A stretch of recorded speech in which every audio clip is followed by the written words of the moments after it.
Good afternoon, folks. In an earlier video, I took on the challenge. Can I get 3 pens and an ink for $15 US? Because it is easy to spend thousands of dollars and get a good writing instrument. But is it easy to get a good writing instrument for an affordable price? Well, join me on the Honest Nib, for they have arrived and let us do a full and in-depth review.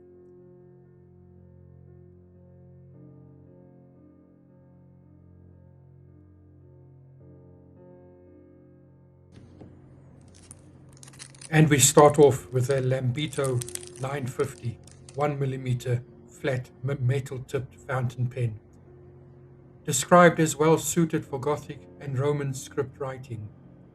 The body is black plastic over a brass core. The clip is gold colored metal with a triangular logo and name Lanbitou 950 on the base of the cap. The nib is steel. I could not determine whether it is stainless or plain steel. I suspect long-term ownership will provide the answer. The nib width is 1mm and has a simple yet suitably ornate pattern stamped onto the nib. The feed is plastic, but what is interesting is that there are no fins on the feed and is smooth, unlike the conventional fountain pen feeds. The pen is supplied with a nondescript converter. I sugarcoat it not. This is the cheapest converter around. The capacity is, however, good.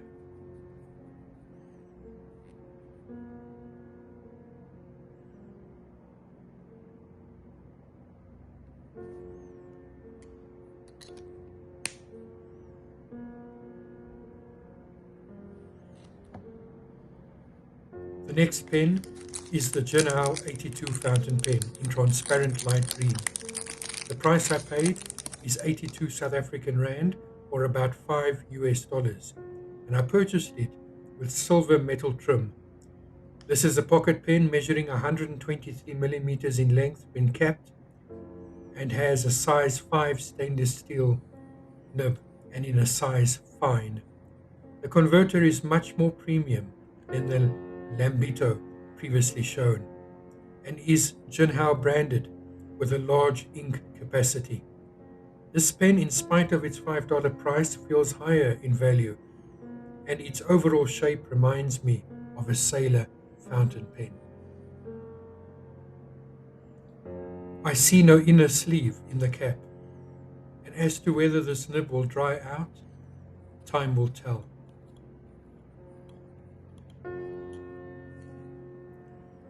The bright work on the inside of this pen is pleasing to the eye. It gives a more premium feel. Note, I say not chrome because I cannot substantiate that. However, it does feel and look far more premium.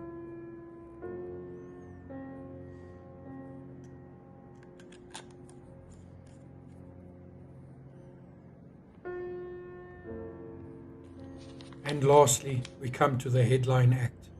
The Jinhao 20 in dark blue with silver accents. This pen appeals greatly in its overall aesthetics.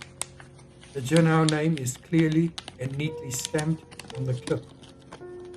The party trick of this pen is its clicking action, exactly like a ballpoint pen, and reminds a lot of Pilot's clicking retractable pen, but with a fountain nib. The clicking action is very satisfying and the nib is in fine width. The converter is integrated with the nib, and when opened, the Janal branding on the nib is visible, as well as a very small F. The pen feels of higher quality than one would expect for the price paid. This is something different, something unique to the Honest Nib and to my collection, and I look forward to putting this pen through its paces. But the main question here will be, will this pen dry out? Will it write for me when I require it, or will it drop me when needed? Several comments on my videos have made mention to the fact that this pen does dry out. So I will be watching with an eagle eye to ensure that this is in fact not the case for mine. But if it is, rest assured, on the honest nib, I will tell you whether it dries out or not. For here we review pens and inks without fear or favor. These 3 pens will be added to my daily rotation to be used for this week. And lastly, we have the Bordeaux ink that was also managed to be obtained for a grand total of $15 and a few cents. This is a very bright red ink. It reminds me a lot of red wine. Though what I know of wine is dangerous, as I do not drink. But what I do know is that it stains heavily upon my fingers, and even now my fingernails have a decidedly red tinge to it. All 3 pens will be filled with the same ink to give it the same opportunity. And we will be writing on standard paper, the best of which will be moleskin. But in my office environment, the paper there is by far and away the least impressive that you will see upon the Honest Nib channel.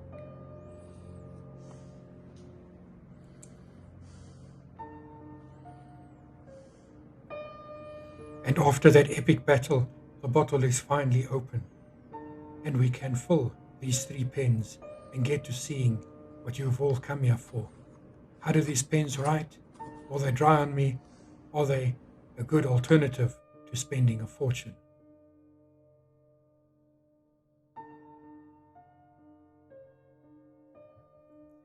And we start off with a Jinhao 20.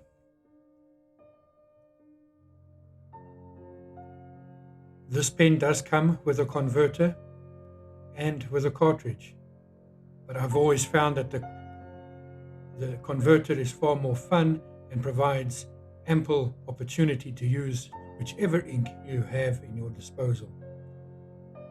To fill this pen is the same as all other pens. You will insert the nib fully to below its breather hole and rotate the converter's knob to create the suction necessary to draw the ink into the pen.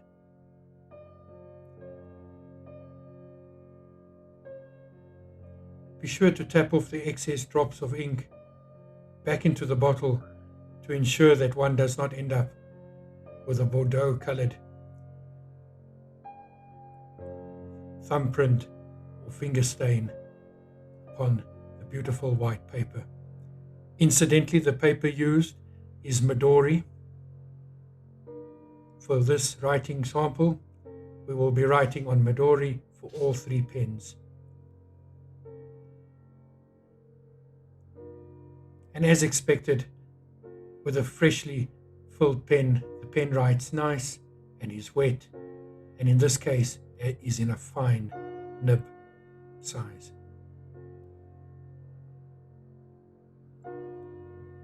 Next up, the Lambito 950 1mm pen. Also supplied with a converter. One can use a cartridge if needed, but again, converters are so much more fun. To fill this pen is exactly the same as the previous Jinhao 20. Submerge the pen nib to below its breather hole and twist the converter knob at the top.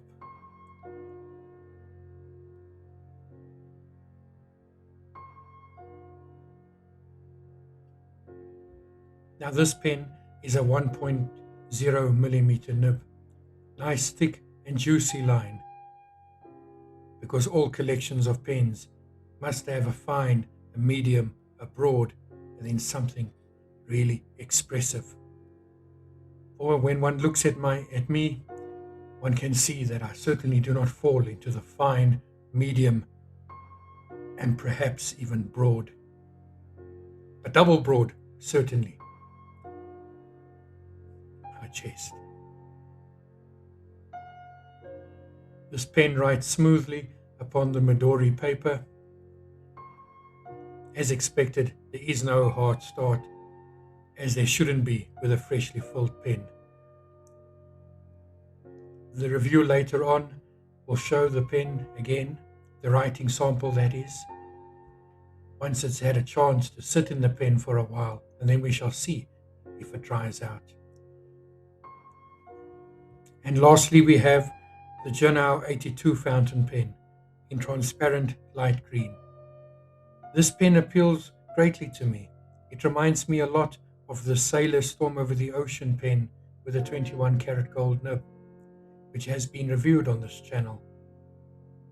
Now, I make no assumptions or I make no statements to say that its build quality is the same as that pen. It is obviously not. But its size and its shape is very similar. And apart from me making an absolute mess with this Bordeaux ink, the filling is the same.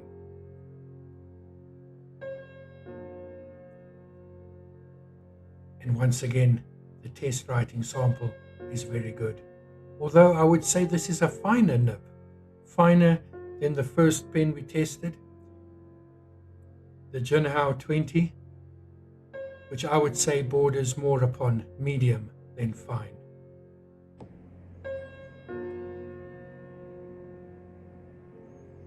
And now I shall keep quiet and do a few extra scribbles of writing upon the Midori paper, and let us see how these pens behave freshly filled.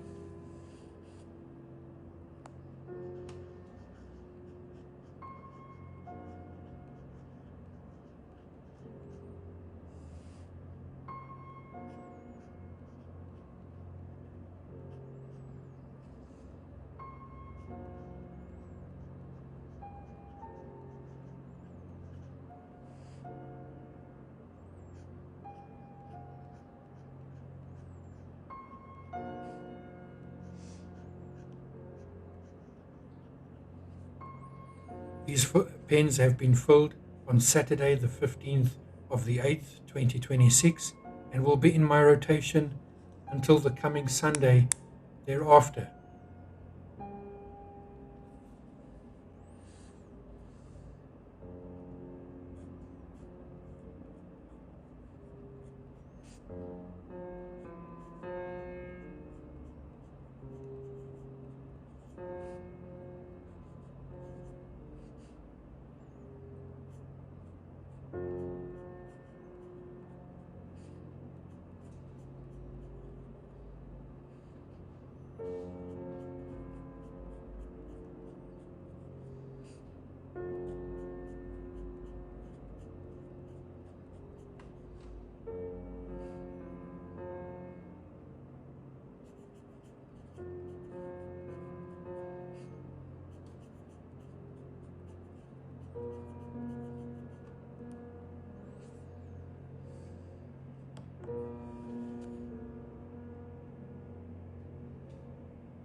And as promised, folks, I've added these 3 pens to my pen pouch for my everyday carry for the week that lies ahead. Let us see if these pens under normal use will retain its wetness, its usability, or if I've in fact thrown away $15 US. The results of this test will be shared in next week's video.